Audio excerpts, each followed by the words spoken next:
currently working towards a spring, Easter exhibition that we're having in Stavern here in Norway.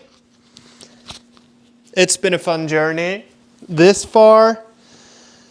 I'm noticing that for this exhibition we have God and we have some memories from childhood that is also depicting how we tend to, with the best of intentions, learn the younger generation how to live through stories and our own mistakes and everything that goes along with the generation in general. And we have an older lady here who is learning this younger child. Maybe it's a fairy tale, maybe it's political. I don't know. I haven't filled in the pages yet. I'm also working on probably one of my, it's not probably, it is my statement piece, and that is coming along super nicely. It's a picture of Jesus, because I feel like I know that we're in a planetary alignment as of recording this video on February 28th, and I've been super aware of what energy I bring into what is about to come, because I know that when planets align, it's but a sign for us on how we can achieve alignment ourselves. So I've been going within, seeking within a lot the last few days, and getting clear on what I want to do with my life and how it's supposed to look. And because I tend to forget when I don't practice meditation often enough, I tend to forget that I'm the creator of my reality, and I also tend to forget that often stillness is more effective than motion in itself, because from stillness you can erase habits, you can also reprogram the subconscious mind, and also, in general, heal yourself. So it's been a lot of healing, a lot of focusing on what do I want, and also becoming aware of what patterns I have that keep me away from that, because I know that if you're supposed to change, you need to know what to change in order to change it. It doesn't necessarily mean that I'm focusing on it. I'm just aware of the fact that it's there and choosing to, when it pops up, say, okay, and then actively switch up just to see how it goes. And I've been listening to, I didn't download, but I got actual free course sent to me not by Joe Dispenza, but it is hosted by Joe Dispenza, where he again teaches you how to reprogram the subconscious mind and the body and how it affects us. And I'm just in amazement of, after one day, the signs I've been getting. It's, I don't even know. It's fascinating to me that it's even possible. And it's even more fascinating to me that I, instead of doing this, because I know, but I don't necessarily know, but I've experienced it before. That's how I got to this point in my life. But it's like an ebb and flow between, okay, you seek in, you go out, you seek in, you go out, you seek in, you go out. And after a lot of seeking in, I feel like life sort of gets on easy mode, and then I tend to go on autopilot. So now it's time to get conscious again and switch up to autopilot and get conscious about what we're doing and why we're doing it and where we want to live and why we want to live. That's why I'm making art in the first place, because this is the only thing that gives my life actual reason. It's the only way I'm able to wake up every morning with gratitude that I'm able to wake up and create, no matter the state I'm in. It's like you can feel sad, you can feel angry, you can feel anxious, you can feel happy, you can feel all of the emotions. And this is like my sacred haven where I can express everything and also transmute everything. Because even though I might be up and then down and then up and sideways and every day, as every human is, my main focus with art is also transmuting the feelings, and instead of latching on and holding on to them, transmute it into something beautiful and just see what appears if we allow ourselves to do that. I saw myself looking back at this video.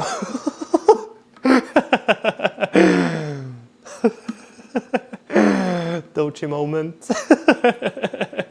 Since she's teaching him something, I might as well teach my younger self something.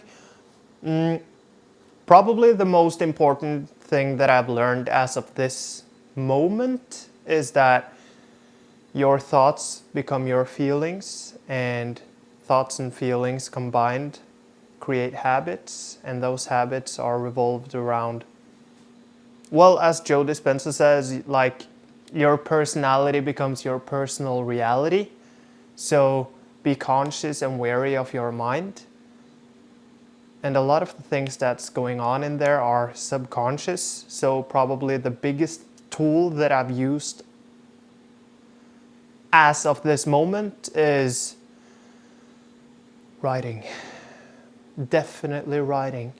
For the past 3 to 4 years, I've been journaling probably every single day to actively guide my mind in the direction I want to go.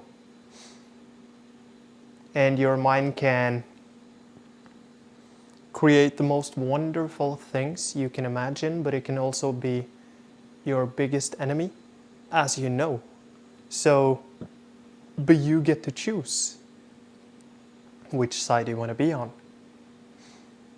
And that's not necessarily easy, but the way I did it back then is I went into sort of a delusion where I chose to only focus on the positive things. And I know that you're not supposed to suppress the negative aspects of life, but at the same time, I'm so thankful that I chose to do that, because if it hadn't been for that, I wouldn't be where I am today. And I know that everything is polarized because we live in a 3-dimensional world, 5D now, but still we can create anything we want. It's just up to us to decide what we want to create and then put that into action and notice our habits. I've used it the most in sense of the most important thing to me in life, at least was, still is probably, not necessarily gratitude, even though it's a part of it, mental wellness. That's the most important thing to me out of all things. I don't give a fuck what I'm doing, where I'm at, who I'm with, as long as I'm good with myself. Anything else is just a bonus. Anything else is just a bonus. And I know that we like to manifest riches and get all caught up in the material world, and trust me, I do as well. And it's fun, but it's only fun if you're actually aligned with yourself. That's probably one of the most important things that I've learned as of this moment in my life.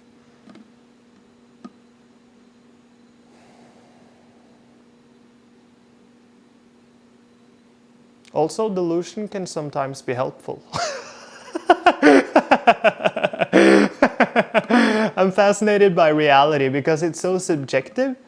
We think that it's objective, like everyone lives in the same reality, but fuck, man, it's so clear that we are not.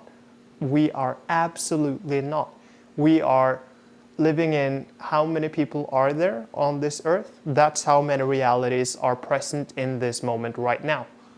Everyone views this differently, and a lot of it is shaped by both programming from a young age, and we all have the ability to break out of it.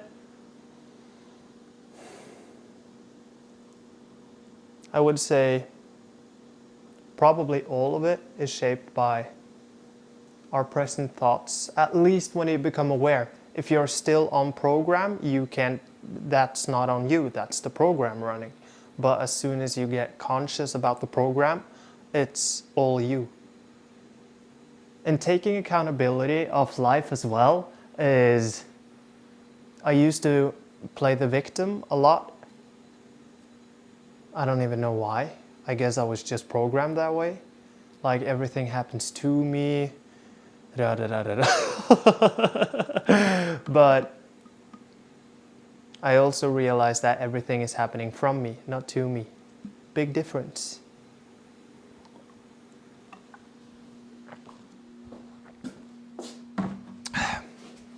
The topic of the exhibition is faith.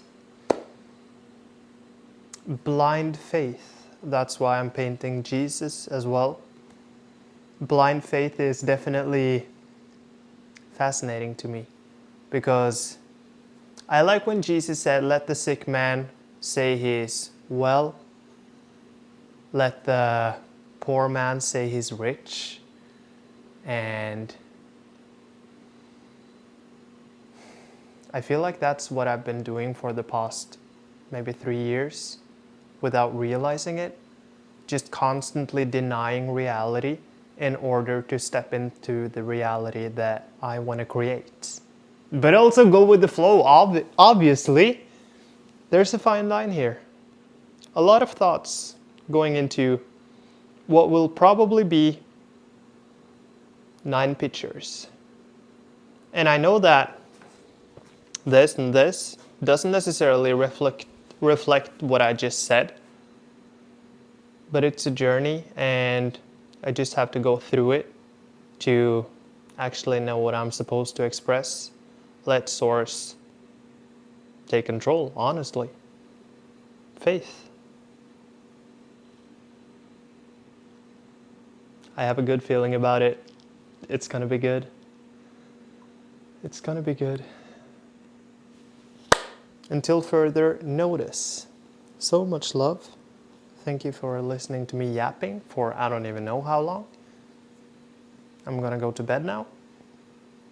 See you when we see you.